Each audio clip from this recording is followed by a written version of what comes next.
Hello दोस्तों, RRB group D का exam 2026 में होने वाला है 3 अगस्त से। आपको पता है कि साइंस का क्वेश्चन सीधा एनसीईआरटी बुक से क्वेश्चन से आता है, तो और एनसीईआरटी बुक अच्छा पकड़ रहेगा तो आपका साइंस का क्वेश्चन कम गलती होगा। अगर एनसीईआरटी को आपका पकड़ अच्छा नहीं रहेगा तो क्वेश्चन ज्यादा गलती होता है। अगर आप एनसीईआरटी को अच्छा से फॉलो करते हैं, आपको भी पता है कि एनसीईआरटी बुक से बहुत सारे क्वेश्चन आता है और एनसीईआरटी बुक को बेसिक अपने बनाते हैं तो साइंस आपके लिए क्या है, आसान हो जाएगा। तो चलिए हम आपको साइंस में पहला क्लास स्टार्ट कर रहे हैं। पहला चैप्टर साइंस में पढ़े हुए रासायनिक अभिक्रिया एवं समीकरण है। सीधा एनसीईआरटी बुक का सेम लाइन जो मेन लाइन है वो मैंने किया है। जैसे क्रियाकलाप और सब इसका उदाहरण लिया, क्योंकि क्रियाकलाप से भी साइंस में क्वेश्चन आता है। तो इस चैप्टर में RRB group D science class पहला है रासायनिक अभिक्रिया एवं समीकरण। इसमें पहले पढ़ना है रासायनिक अभिक्रिया। क्या पढ़ना है? रासायनिक अभिक्रिया। सिंपल में एनसीईआरटी बुक में परिभाषा दिया हुआ है, जब कोई रासायनिक परिवर्तन होता है तो हम कह सकते हैं कि रासायनिक अभिक्रिया हुआ। तो रासायनिक अभिक्रिया कब किसको कहेंगे? जिसमें रासायनिक परिवर्तन होता है। क्या होता है? रासायनिक परिवर्तन होता है, उसको क्या बोलेंगे? रासायनिक अभिक्रिया। और एग्जाम में रासायनिक परिवर्तन और भौतिक परिवर्तन से क्वेश्चन आता है इस चैप्टर से। तो रासायनिक परिवर्तन में क्या क्या उदाहरण है? इसमें नया पदार्थ बनता है तो ध्यान दीजिए। इसमें संचारण का उदाहरण है रासायनिक परिवर्तन, दूध का जमना रासायनिक परिवर्तन है, दहन वाला जो भी रहेगा वो रासायनिक परिवर्तन, किण्वन ये रासायनिक परिवर्तन है, लोहे में जंग लगना ये सब क्या है? रासायनिक परिवर्तन का। तो आप रासायनिक परिवर्तन को एग्जाम्पल याद रखना, ये सब मोटा मोटी। और दहन में जितना भी रहेगा, पेट्रोलियम दहन, आग लगना, सब आ जाएगा रासायनिक परिवर्तन। लेकिन भौतिक परिवर्तन तो आसान है, पहचान देगा ऑप्शन से। जैसे कि एक क्रिस्टलीकरण, ठीक है, ये उदाहरण में एग्जाम में पूछा हुआ था। क्रिस्टलीकरण कौन सा? भौतिक परिवर्तन है, ठीक है। आप देखिए, अब मेन है क्रियाकलाप 1 एनसीईआरटी बुक का है। क्रियाकलाप 1.1 सब क्रियाकलाप कराएंगे, यहाँ से सीधा क्वेश्चन आता है प्रयोग के। मैंने इसमें क्रियाकलाप 1 में क्या कहता है करने के लिए आपके एनसीईआरटी बुक में? मैग्नीशियम का वायु में दहन करना है। क्या करना है? मैग्नीशियम को वायु में दहन करेंगे तो क्या होगा? तो देखिए निष्कर्ष इसका प्रयोग करके हम लिख दिए, चमत्कार श्वेत लौह के साथ मैग्नीशियम रिबन का दहन होता है, ठीक ना। कैसा? चमत्कार लौह के साथ क्या होता है? मैग्नीशियम का दहन होता है, ठीक है। यह श्वेत चूर्ण, कैसा चूर्ण है? यह श्वेत चूर्ण में परिवर्तन हो जाता है। कैसा चूर्ण में परिवर्तन होता है? श्वेत चूर्ण में परिवर्तन होता है। कौन? मैग्नीशियम वायु की उपस्थिति में। कैसा रंग में परिवर्तन होता है? श्वेत चूर्ण में परिवर्तन हो जाता है। और ये मैग्नीशियम ऑक्साइड है। ये क्या है? मैग्नीशियम ऑक्साइड है। ये क्या है? Magnesium oxide. क्या है? मैग्नीशियम। जो श्वेत चूर्ण बना ना, ये क्या है? Magnesium oxide. तो और देखिए इसका समीकरण मैग्नीशियम वायु की उपस्थिति में हुआ, क्या बन गया? Magnesium oxide. ये समीकरण लिख दिए, ठीक है। तो आपको याद रखना इस क्रियाकलाप में क्या कि अगर मैग्नीशियम को वायु की उपस्थिति में जलाते हैं तो क्या बनता है? तो मैग्नीशियम ऑक्साइड। और पूछिए किस रंग का होता है? तो श्वेत रंग। कैसा? श्वेत चूर्ण में परिवर्तन होता है। तो आसान कंप्लीट हो गया एक क्रियाकलाप 1.1। अब क्रियाकलाप 1.2 करना है। इसमें क्या कहता है करने के लिए आपके एनसीईआरटी बुक की? तो इसमें बोल रहा है क्या? एक प्रणाली लीजिए जिसमें लेड नाइट्रेट यानी सीसा नाइट्रेट का घोल लें। दूसरा प्रणाली है जिसमें पोटेशियम आयोडाइड का घोल है, ठीक है। अब ये दोनों को मिला देना है। क्या करना है? लेड नाइट्रेट और पोटेशियम आयोडाइड का क्या कर देना है? मिला देना। तो देखिए मिलाइएगा तो क्या बनेगा? समीकरण क्या बनेगा? लेड नाइट्रेट लिए और पोटेशियम आयोडाइड लिए। अब इसको बनाएंगे तो क्या बनेगा? यहाँ पर बनेगा लेड आयोडाइड। क्या बनेगा? लेड आयोडाइड बनेगा प्लस में पोटेशियम नाइट्रेट बनेगा, ठीक है। दोनों को अभिक्रिया कराएंगे तो क्या बनेगा? लेड आयोडाइड और प्लस में पोटेशियम नाइट्रेट बनेगा, ठीक है। तो आपको याद रखना है lead nitrate plus potassium iodide के अभिक्रिया कराएंगे तो बनेगा लेड आयोडाइड प्लस में पोटेशियम नाइट्रेट। ये सब समीकरण है। ये समीकरण में देखिए, ये लेड नाइट्रेट का सूत्र है PbNO3 का whole 2 plus potassium iodide 2Kl। समीकरण संतुलित है। और देखिए यहाँ पर लेड आयोडाइड PbL2 प्लस में पोटेशियम नाइट्रेट KNO3। अब यहाँ पर एक अपक्षेपण बनता है। क्या बन जाता है? यहाँ पर क्या चीज का अपक्षेपण बनता है? तो लेड आयोडाइड का। किसका बन जाता है? लेड आयोडाइड का। किस रंग का? पीले रंग का अपक्षेपण बन जाता है। किस रंग का? तो रंग भी याद रखिए क्योंकि रंग भी एग्जाम में क्वेश्चन आ जाता है। तो किस रंग का अपक्षेपण बनता है? पीले रंग का। वो पीले रंग क्या नाम है? Lead iodide. क्या नाम है? Lead iodide. यहाँ से सीधा एनसीईआरटी बुक से क्वेश्चन पूछ लेता है। तो इसमें क्या हुआ? इसमें द्वितीय स्थापन अभिक्रिया हुआ। ये जो समीकरण हुआ कौन सा अभिक्रिया का उदाहरण है? द्वितीय स्थापन का। और साथ में क्या बनता है? अपक्षेपण बनता है। साथ में क्या बनता है? अपक्षेपण बनता है। ठीक है, तो आपको पीले रंग का जो अपक्षेपण बनता है उसको क्या नाम है? Lead iodide. क्या नाम है? Lead iodide. ठीक है, साथ में क्या बनता है? Potassium nitrate. Potassium nitrate. ये क्रियाकलाप 1.2। ठीक है, अब देखिए क्रियाकलाप 1.3 है। इसमें क्या करता है करने के लिए? तो प्रयोग करना है, एक जिंक के दाने लेना है। क्या लेना है? जिंक के दाने। उसमें क्या मिलाना है? HCl और सल्फ्यूरिक अमोन H2SO4 मिलाना है। तो मिलाइएगा तो क्या हुआ? देखिए यहाँ पर समीकरण, पहले हम HCl को ले ले, जिंक प्लस HCl, इसमें मिलाए तो क्या बनेगा? ZnCl2 प्लस में हाइड्रोजन गैस निकलेगा। ठीक है, प्लस में क्या निकलेगा? हाइड्रोजन गैस निकलेगा। Zinc chloride plus hydrogen gas निकलेगा। अब देखिए, अब एक लिए HCl, अब लेना H2SO4। तो जिंक में H2SO4 मिलाए तो क्या बना?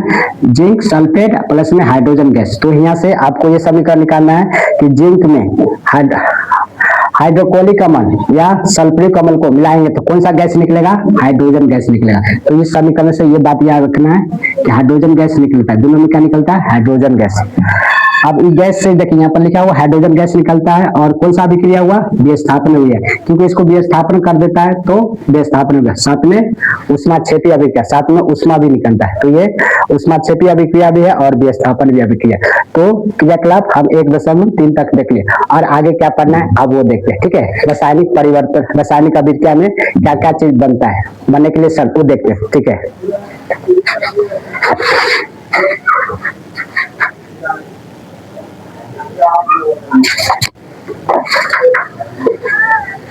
तो आगे देखिए, आगे क्या पढ़ना है आपके बुक में?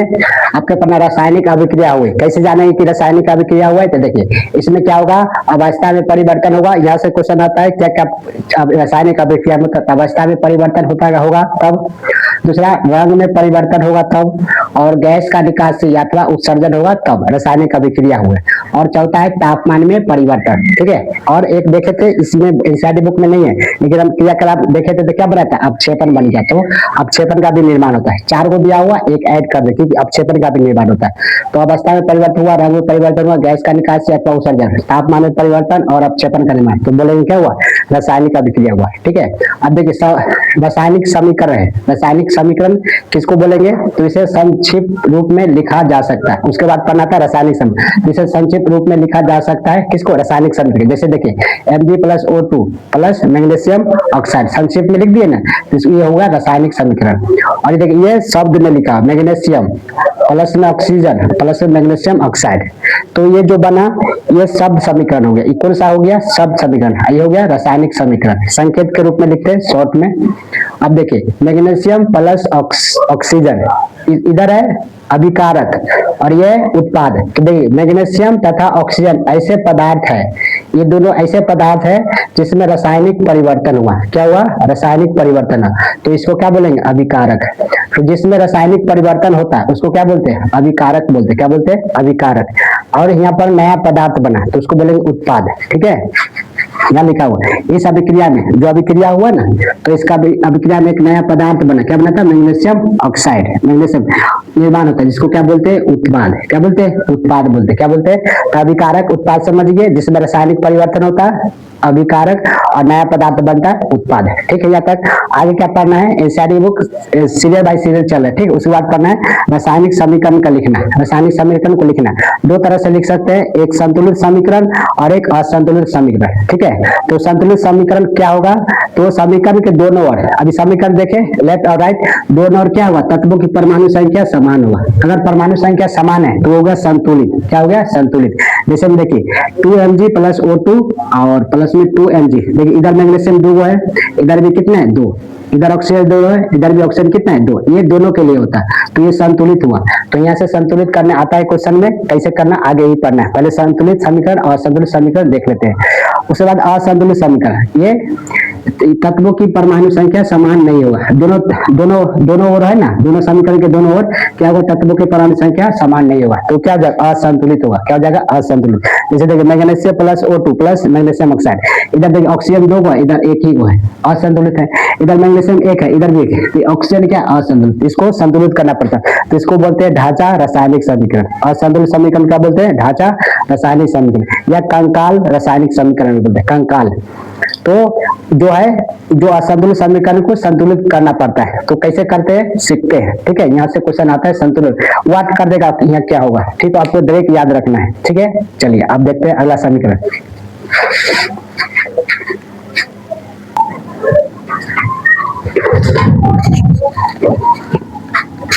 तो देखिए आप क्या पढ़ना है, हमको क्या पढ़ना है, ध्यान दीजिए। संतुलित रासायनिक समीकरण का महत्व क्या है, आपने यहाँ पर द्रव्यमान संरक्षण का नियम पढ़ना है, ये बहुत इंपॉर्टेंट है, यहाँ से भर भर के क्वेश्चन आ सकता है, द्रव्यमान संरक्षण का नियम। और अंतिम चैप्टर कंप्लीट होगा तो अंतिम में PYQ क्वेश्चन जो 2025-26 में एग्जाम हुआ है ग्रुप डी का, इस बार क्वेश्चन कराएंगे अंतिम में। ठीक है, पूरा वीडियो देखिए। द्रव्यमान का संरक्षण नियम देखिए, यहाँ से इंपॉर्टेंट है, ये क्या बोलता है, तो किसी भी रासायनिक अभिक्रिया में द्रव्यमान का न तो निर्माण होता है, ठीक है, और न ही विनाश होता है। ये पहला भाषा हो गया, या अर्थात दूसरा वर्ष में क्या बोल सकते हैं, किसी भी रासायनिक अभिक्रिया के उत्पाद तत्वों का कुल द्रव्यमान, जो उत्पाद होगा और जो अभिकारक हो, अभिकारक कुल द्रव्यमान बराबर होता है। मतलब अभिकारक और उत्पाद का द्रव्यमान क्या होता है, बराबर। दूसरा भाषा में बोल सकते हैं। और देखो और तीसरा भाषा में क्या बोल सकते हैं, रासायनिक अभिक्रिया के पहले एवं उसके पश्चात प्रत्येक तत्व के परमाणु की संख्या क्या होता है, समान होता है। पहले और बाद जो रासायनिक समीकरण होगा, दोनों के परमाणु संख्या क्या होता है, समान। इसको बोलते हैं द्रव्यमान संरक्षण का नियम। अगर आपके पूछे कि संतुलित रासायनिक समीकरण क्यों करते हैं, तो क्यों करते हैं, किसके नियम के अनुसार करते हैं, तो द्रव्यमान संरक्षण के नियम। ठीक है, क्योंकि बोलता है अभिकारक उत्पाद के दोनों तरफ परमाणु की संख्या क्या होता है, बराबर होता है। और दोनों के, यानी कि ये हो गया, ठीक है, द्रव्यमान संरक्षण का नियम।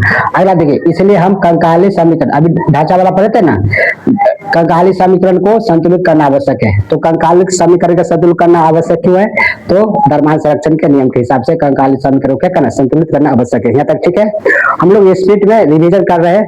ठीक है, एक एक पॉइंट को। अभी कुछ समीकरण को संतुलित किया गया है। क्वेश्चन कैसे पूछ लेता है कि यहाँ पर वाट देगा, यहाँ पर कितना आएगा, 2 आएगा, 3 आएगा, जैसे यहाँ पर कितना भराएगा, तो समीकरण को संतुलित करने से ये संतुलित समीकरण है। देखिए लेड है, PV 1 है, देखिए इधर भी 1 है। देखिए पोटेशियम, देखिए पोटेशियम 2 है, इसमें 2 भी है। आयोडाइड 2 है, देखिए इधर भी 2 है, संतुलित है। अब देखिए NO3 यहाँ पर ही ऑक्सीजन 6 हो जाएगा, 3 दूना 6 हो जाएगा, 3 दूना 6। देखिए यहाँ पर 3 है, 3 दूना 6। नाइट्रोजन देखिए कितना है, यहाँ पर 1 है, यहाँ पर भी ये 2 से गुना करेगा तो 2 हो जाएगा, और ये भी 2 से गुना करेगा तो 2 हो जाएगा।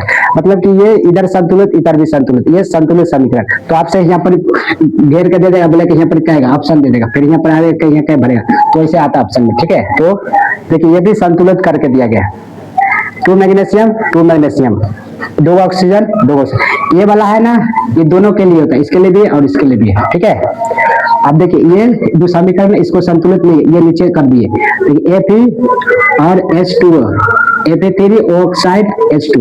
अब देखिए इधर F1 है, इधर कितना है, 3 है, तो ऑप्शन में खोजिएगा, शुरू में 3 से स्टार्ट होगा। देखिए 3 हो गया, लोहा संतुलित हो गया।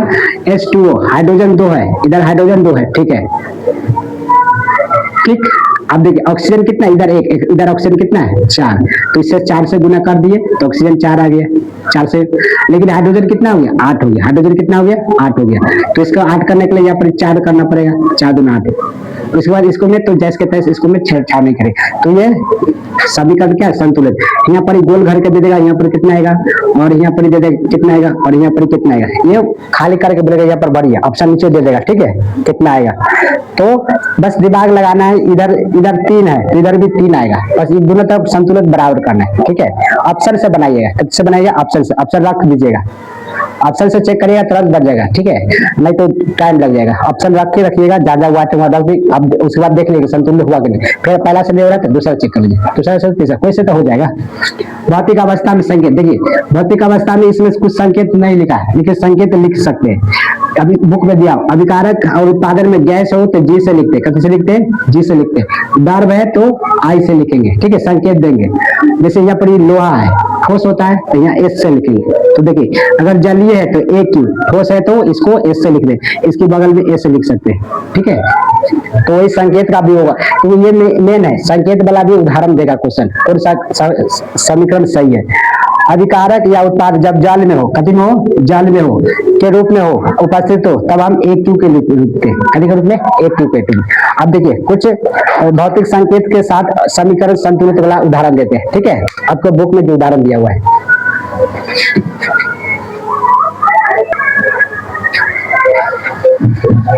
देखिए कुछ भौतिक संकेत के उपयोग में समीकरण दिया हुआ है, जैसे देखिए 3F, ये इसको संकेत ठोस है तो एस से लिख दिए, किससे भौतिक अवस्था दर्शाने के लिए एस लिख दिए। तो आपको एग्जांपल दिया हुआ है, प्लस में H2O, यहाँ पर जी, जी मतलब गैस के रहता है तो जी से लिखते हैं। तो यहाँ पर जो जल है ना, वो जल का चिन्ह जी का उपयोग है, जिसका अभी हम जल का उपयोग भाप के रूप में किया है। यहाँ पर जल का उपयोग किसके रूप में किया है, भाप, जो जल वाष्पन होता है ना वो, तो उसके रूप में, इसलिए ये जी लिखे, नहीं तो क्या लिखते, ए क्यू लिखते। अब देखिए Fe3O4, ये ठोस हो या क्या हुआ, ठोस, तो एस, ये तो गैस है तो 4H2। तो आपको जानना पड़ेगा, हाइड्रोजन गैस है तो जी लिखिए, ये ठोस है तो एस, ये भौतिक अवस्था दर्शाए। कभी कभी अभिक्रिया की परिस्थिति जैसे कि ताप, दाब और उत्प्रेरक आदि का भी तीर के निशान के ऊपर या नीचे लगाया जाता है, तीर के ऊपर या नीचे लगाया जाता है, ठीक है। जैसे देखिए CO प्लस जी, एच ये गैस है तो गैस लिख दिए, हाइड्रोजन गैस है तो गैस, और इससे देखिए ये पर 340 ATM दाब, ठीक है, ये इसके ऊपर लगा दिए, प्लस में देखिए CH3OH बन गया, और ये ए लिक्विड के रूप में, ठीक है। और इस ये समीकरण दिया हुआ है, इसके ऊपर देखिए सूर्य का प्रकाश, क्लोरोफिल, ऊपर सूर्य का प्रकाश, नीचे क्लोरोफिल, ये समीकरण है प्रकाश संश्लेषण का। 6CO2, देखिए CO2 AQ लिखा हुआ है, ठीक है, कथी के रूप में, AQ के रूप में, ये जल के रूप में लिया गया होगा, जल के रूप में लिया गया है। H2O, ठीक है, H2O, ठीक है, H2O, और आई लिखा है, क्या लिखा है, लिक्विड, जल के रूप में, ये कथी के रूप में, AQ अवस्था, ठीक है। 6CO2 प्लस AQ के रूप में इसको दर्शा रहे हैं एनसीईआरटी बुक, और 12H2O AQ, ये देखिए इसका भी AQ दर्शाया, किसका, AQ, ये ग्लूकोज बना, क्या बना, ग्लूकोज, क्या बना, ग्लूकोज, प्लस में 6 क्या बनता है, 6O2 AQ, प्लस में H2O क्या बनता है, H2O जल बन जाता है। तो ये आपको याद रखना है, आपको याद रखना है, ठीक है। ऊपर सूर्य प्रकाश और क्लोरोफिल। तो आप कुछ क्वेश्चन प्रैक्टिस कर लेते हैं, जो एग्जाम में पूछा हुआ 2025-26 ग्रुप डी, ठीक है। चलिए बताइएगा।